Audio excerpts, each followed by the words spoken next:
लपंडाव मालिकेच्या आजच्या भागाचे लेटेस्ट त्याचबरोबर इंटरेस्टिंग अपडेट आपण आपल्या आजच्या या व्हिडिओमध्ये जाणून घेणार आहोत. चला तर मग मित्रांनो, अजिबात वेळ वाया न घालवता सुरुवात करूया आपल्या आजच्या या व्हिडिओला. तर आता आपण इथे पाहतो की सरकार ह्या दाभाडे मावशींचा गळा रशीने आवळत असतात आणि त्यांना म्हणत असतात की मी सांगितलंय तसंच झालं पाहिजे. काहीही करून सगळ्या चाळकऱ्यांच्या सह्या घ्यायच्या म्हणजे घ्यायच्या. मला काहीही ऐकून घ्यायचं नाही आहे, समजलं. इतक्यात आता कान्हा हा त्या ठिकाणी चालत चालत आलेला असतो. आता जसाच तिकडे कान्हा पोहोचतो तर आता सरकार दाभाडे मावशींना विचारायला लागतात, मिसेस दाभाडे, अहो काय होतं आहे तुम्हाला? दाभाडे, अहो मोठा श्वास घ्या म्हणजे मोकळं वाटेल तुम्हाला. दाभाडे, अहो मोकळा श्वास घ्या ना. तुम्हाला बरं वाटत नव्हतं तर सांगायचंच ना मला तसं. त्याबरोबर आता लगेचच कान्हा विचारतो, काय झालं दाभाडे मावशी, काय होतं आहे? त्याबरोबर सरकार सांगायला लागतात की अरे मला पण काही कळत नाही आहे, म्हणजे एवढ्या महागड्या गाडीत बसायची सवय नसावी बहुतेक त्यांना, त्यामुळे सफोकेशन झालं. दाभाडे, अल्कलाईन वॉटर आहे, हे घ्या ना प्या म्हणजे तुम्हाला बरं वाटेल. त्यावर कान्हा म्हणतो, दाभाडे मावशी तुम्ही बाहेर या, बाहेर या म्हणजे तुम्हाला मोकळ्या हवेवरती जरा शांत वाटेल, बरं वाटेल, या बाहेर या. त्याबरोबर लगेचच आता सरकार म्हणतात, दाभाडे कळलं ना मी काय सांगितलं आहे ते, तसं करा जे बरं वाटेल तुम्हाला, कळतं आहे ना.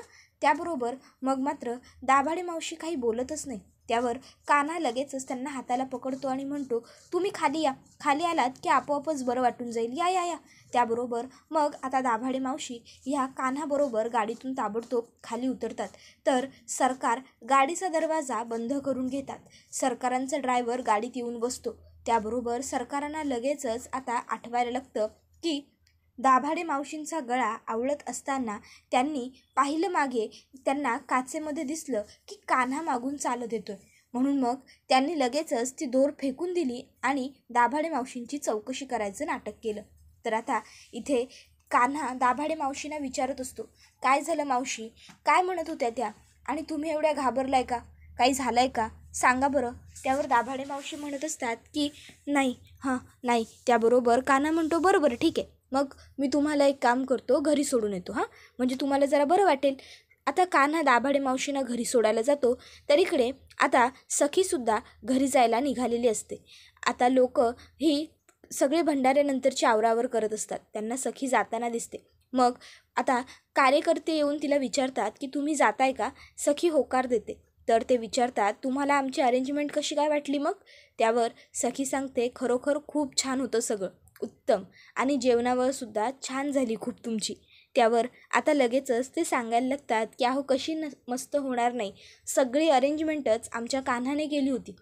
अगदी मेन्यू ठरवण्यापासून डेकोरेशनपर्यंत आणि डेकोरेशनपासून जेवणाच्या पंक्तींपर्यंत सर्व त्याने केलं. त्यावर कान्हा तिकडे येतो आणि म्हणत असतो, काय रे, काय चुगला करताय का काय पाहुण्यांना माझ्या? त्याबरोबर लगेचच आता सखीच म्हणायला लागते, नाही, चुगल्या नाही करत आहेत बेसिकली, अहो तुम्ही किती छान अरेंजमेंट केली आहे आणि सगळी अरेंजमेंट मुळात तुम्ही केली आहे ना, ते सांगतायत. त्यावर लगेचच कान्हा म्हणतो, अच्छा, अहो मी कोण करणारा, बाबा करून घेणारे. त्यावर लगेच सखी म्हणते, बरोबर आहे, बरं मी आता निघते. आईची गाडी. त्याबरोबर लगेचच कान्हा हातातलं घड्याळ बघतो आणि म्हणायला लागतो, तुमच्या आईची गाडी गेली? त्यावर सखी म्हणते, गेली? त्यावर कान्हा सांगतो, हो, मघाशी दाभाडे मावशी आणि तुमची आई त्यांच्या गाडीमध्ये बोलत बसल्या आणि बोलून झाल्याच्या नंतर तुमची आई गाडी घेऊन निघून गेली. त्याबरोबर हे ऐकून मात्र आता सखीचा चेहरा थोडा पडतो, पण आता त्या लोकांना तिला दाखवायचं नसतं तिच्या चेहऱ्यावरचं दुःख, त्यामुळे ती चेहऱ्यावरती परत एक मोठं स्माईल आणते आणि म्हणते, इट्स ओके, ॲक्च्युली तिला ना काहीतरी महत्त्वाचं काम आलं असेल म्हणून ती निघून गेली असेल, घरी नसेल गेली, बेसिकली कामासाठीच बाहेर गेली असेल, मी जाईन माझी. त्यावर कान्हा म्हणतो, अहो नाही, असं कसं, तुमची आई जरी कामासाठी बाहेर गेली असली तरी तुम्ही आमच्या पाहुणे आहात, मग आम्ही तुमच्यासाठी काहीतरी टॅक्सी वगैरे बुक करतो ना, म्हणजे तुम्हाला व्यवस्थित सेफली घरी जाता येईल काय. त्याबरोबर लगेचच आता कार्यकर्ते म्हणतात की हो, बोलवूया ना टॅक्सी, आणि मग लगेचच ते टॅक्सीला कॉल करायला लागतात. तर आता सखी म्हणते, अहो नाही, खरंच टॅक्सीची वगैरे काहीच गरज नाही आहे, मला सवय आहे एकटीला राहण्याची. त्यावर कान्हा तिच्याकडे बघतो आणि तिला विचारतो, काही म्हणालात? त्यावरती म्हणते, नाही म्हणजे मी असं म्हणत होते की मला एकटी जायची सवय आहे, सो तुम्ही काळजी नका करू माझी, you don't worry about it, मी व्यवस्थित जाईन एकटी. त्याबरोबर सखीने असं म्हटल्यावर मग सगळे कान्हाकडे बघतात. तर कान्हा म्हणतो ठीक आहे, नाही म्हणजे जर तुम्हाला खात्री आहे की तुम्ही व्यवस्थित जाल तर मग काही हरकतच नाही ना. मग लगेचच आता ते सगळेच सखीला म्हणतात की ठीक आहे तुम्ही जा मग, नमस्कार. आणि आता एकूण एक माणूस तिकडनं निघून जातो. सखीला मात्र आता तिच्या आईचे सोडून गेलेले आपल्याला शब्द आठवत असतात. तिला आठवतं कान्हा म्हणाला की तुमच्या आईची गाडी निघून गेली. तर आता इथे आपला कान्हा हा स्वतःचं जेवणाचं ताट घेऊन साईबाबांच्या मठाजवळ आलेला असतो. तिथे जेवणाचं ताट ठेवून तो त्यांच्या पायाजवळ बसतो आणि म्हणत असतो, साईबाबा तुम्हीच माझे आई बाबा, आणि आता तुमच्याजवळ आजच्या दिवसात खूप गडबड असल्यामुळे शांत काही बसून बोलता आलंच नाही, म्हणून सांगायला आलो आत्ता. आजचा दिवस खरोखर खूप भारी होता. आज मला नोकरी मिळाली, नोकरी खरंच खूप भारी. आता उद्यासुद्धा असंच माझ्या पाठीशी उभे राहा, कारण उद्याचा दिवससुद्धा इतकाच महत्त्वाचा असणार आहे ना माझ्यासाठी, माझ्या आयुष्यातला. त्याबरोबर पुढे तो म्हणत असतो, आणि खरं सांगू का तुम्हाला, एकदा का नोकरी मिळाली की मग सगळी गाडी आपली रुळावर येऊन जाईल. नोकरी मिळायला हवी. आणि मग तो जेवायला सुरुवात करतो. तर इकडे एक लहान मुलगा असतो जो मला माझ्या हाताने खायचं आहे, तू मला नको भरू आई, आता मी मोठा झालो आहे, असा हट्ट धरत असतो.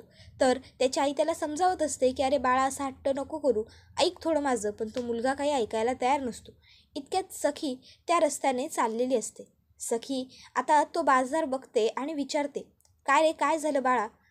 त्यावर तो मुलगा आता सखीला सांगत असतो, ए ताई बघ ना गं, ही माझी आई आहे आणि मी आता मोठा झालो आहे ना, मग आईने मला हाताने जेवू द्यायला पाहिजे, पण आई माझ्या हाताने जेवूच देत नाही आहे.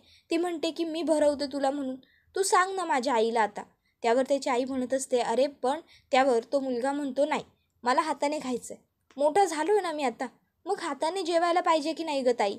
त्याबरोबर सखी आता त्याच्या आईकडे बघते, त्याच्याकडे बघते आणि त्याला सांगत असते, बाळा खरं तर तू खूप नशीबवान आहेस, खूप लकी की तुला तुझी आई भरवते.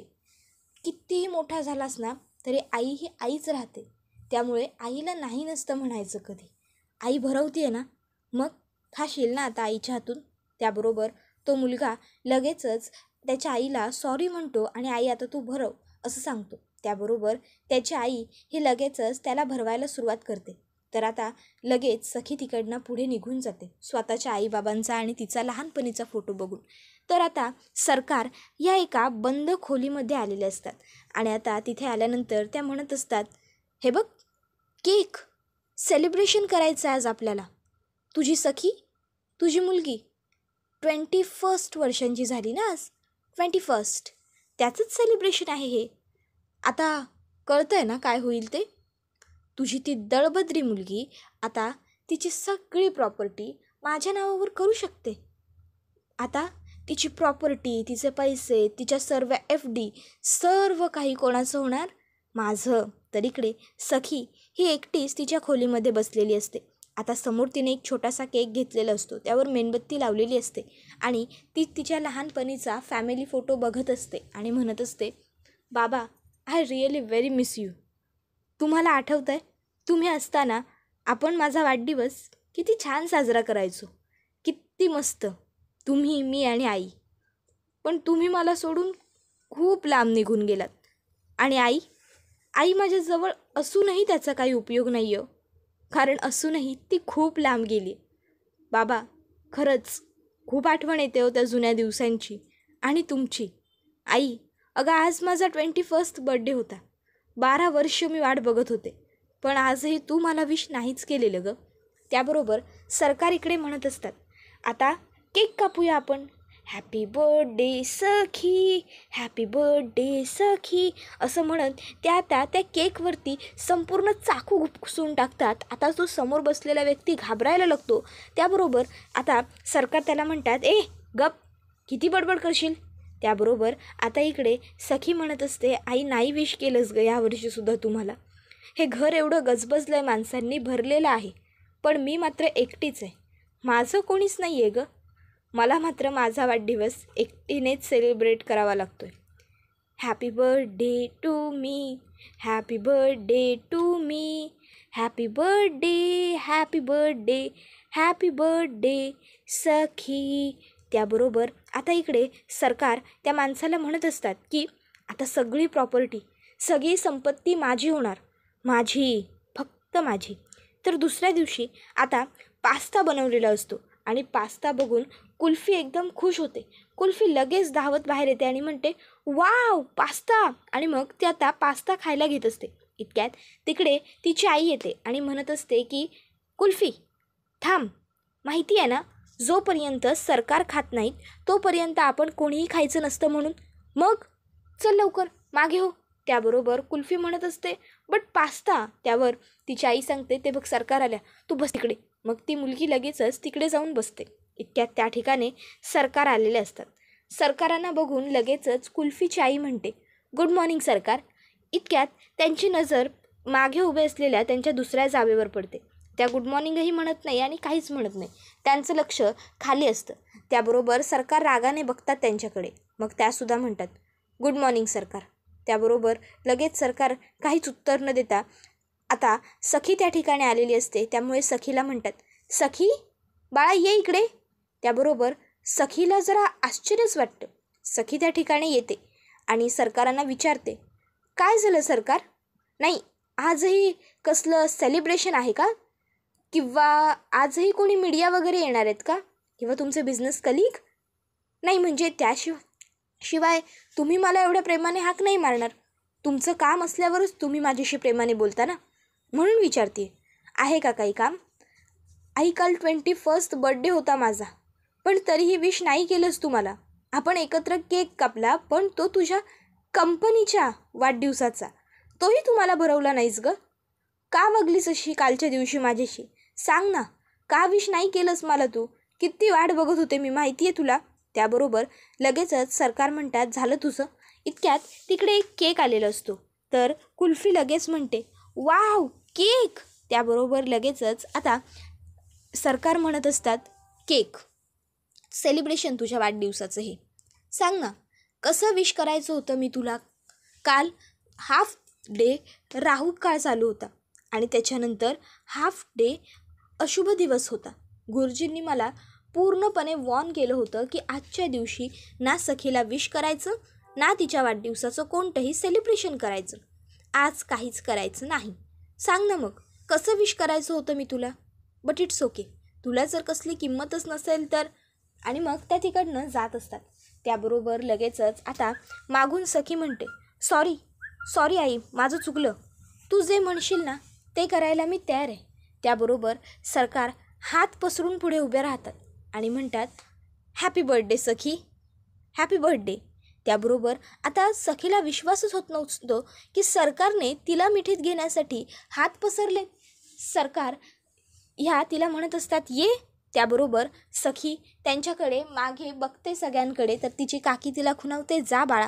मग सखी येते आणि सरकारांना मिठी मारायला जात असते. इतक्यात सरकार तिच्यासमोर मध्ये फाईल पकडतात आणि म्हणत असतात तुझ्या पॉलिसीचे पेपर्स आलेत, त्याच्यावरती पहिल्या सह्या कर आणि मग आपण सेलिब्रेशनला सुरुवात करू. सखी म्हणते चालेल आई, लगेच करते, मला असं झालं तू कधी मला जवळ घेशील, कुठे सह्या करायच्या आहेत. सरकार म्हणतात सर्वीकडेच. सखी सगळीकडे सह्या करायलाही तयार होऊन जाते. त्याबरोबर आता कुल्फीची आई पटकन विचारते सरकार कसले कागदपत्र आहेत हे. त्याबरोबर मग मात्र सरकार तिच्याकडे रागाने बघायला लागते.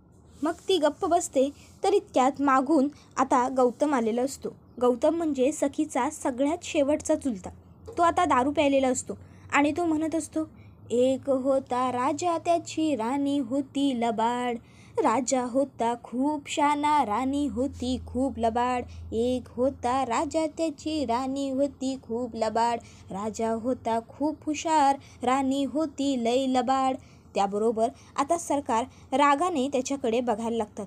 तर तो म्हणत असतो सरकार कोणाचंही हातात घेतल्याने आपण सरकार बनत नसतो. त्यावर सरकार त्याला म्हणत असतात की तू. इतक्यात दुसरीकडे आपण पाहतो की आता या ठिकाणी आलेला असतो कान्हा. कान्हा आतमध्ये येतो आणि फोनवर बोलत तो आलेला असतो. हो साहेब चालेल ना, हो आहे माझ्या हातात बॅग आहेच हो. इतक्यात त्याला लगेचच वॉचमॅन अडवतात आणि विचारत असतात 1 मिनटं कुठे निघालास. त्यावर तो म्हणत असतो अहो 1 मिनटं साहेबांशी बोलतोय ना मी. साहेब अहो तुमचे वॉचमॅन अडवत आहेत, आतमध्ये सोडणार नाही म्हणतायत, अक्कल शिकवू नको म्हणतायत तुम्हाला. मग ठीक आहे, मग मी जातो साहेब. जाऊ दे साहेब, जाऊ दे, काय करणार ना मग आता. चालेल, मग 70 लाख रुपयाचं नुकसान. बघा, आज तुमच्यामुळे आज सरकारांचं 70 लाख रुपयांचं नुकसान होणार आहे. 70 लाख. त्याबरोबर आता ते वॉचमन काहीच बोलत नाही, कान्हा तिकडनं पुढे जायला लागतो. तर आता मनातल्या मनात तो म्हणत असतो, काही झालं तरी हा प्लॅन फ्लॉप जायला नको. अरे बाबांनो, थांबवा मला, बोला काहीतरी. त्यातला एक जण म्हणतो, ए थांब. कान्हा लगेच मागे धावत येतो आणि म्हणतो, काय झालं, बोला. त्याबरोबर तो म्हणत असतो की मी एक काम करतो, फोन करून आतमध्ये विचारतो, मग त्यानंतर काय करायचं ते बघू. त्यावर लगेचच तो म्हणतो, हो विचारा, नाहीतर 70 लाख रुपयाचं नुकसान होईल ना तुमच्यामुळे सरकारांचं.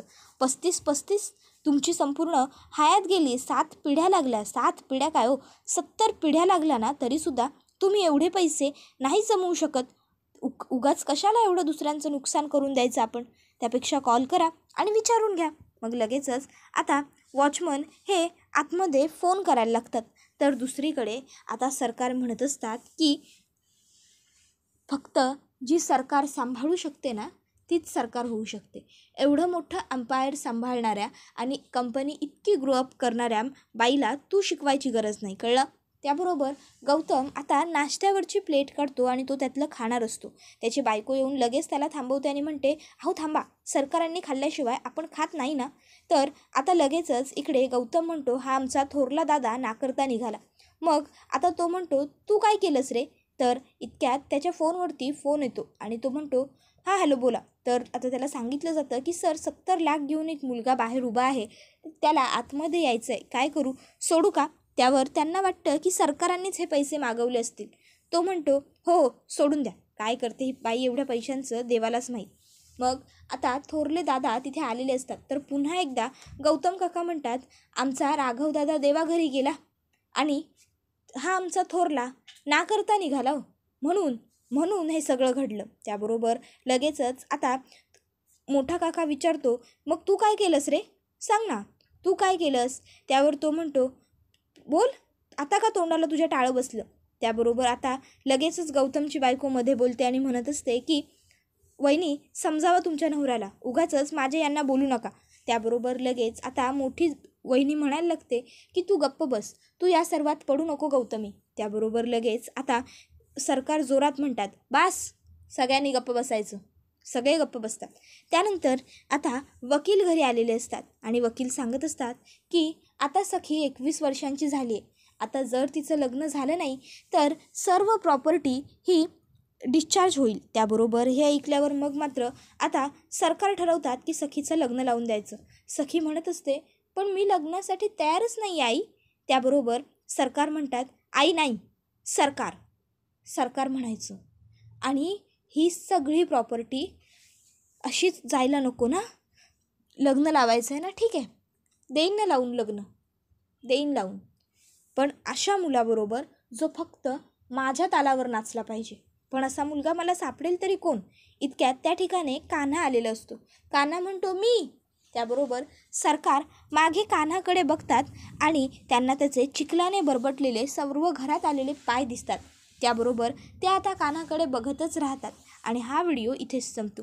व्हिडिओ आवडला तर व्हिडिओला लाईक करा, चॅनलवर नवीन असाल तर चॅनलला सबस्क्राईब करा आणि बेल आयकॉन आठवणीने प्रेस करा, जेणेकरून तुम्हाला पुढच्या प्रत्येक व्हिडिओचं नोटिफिकेशन मिळत जाईल आणि सर्व व्हिडिओंचा आनंद हा अगदी उत्तम पद्धतीने घेता येईल. चला तर मग मित्रांनो, आजच्या पुरतं इथंच थांबूया. पुढचा व्हिडिओ येईपर्यंत टाटा बाय बाय, धन्यवाद, टेक केअर.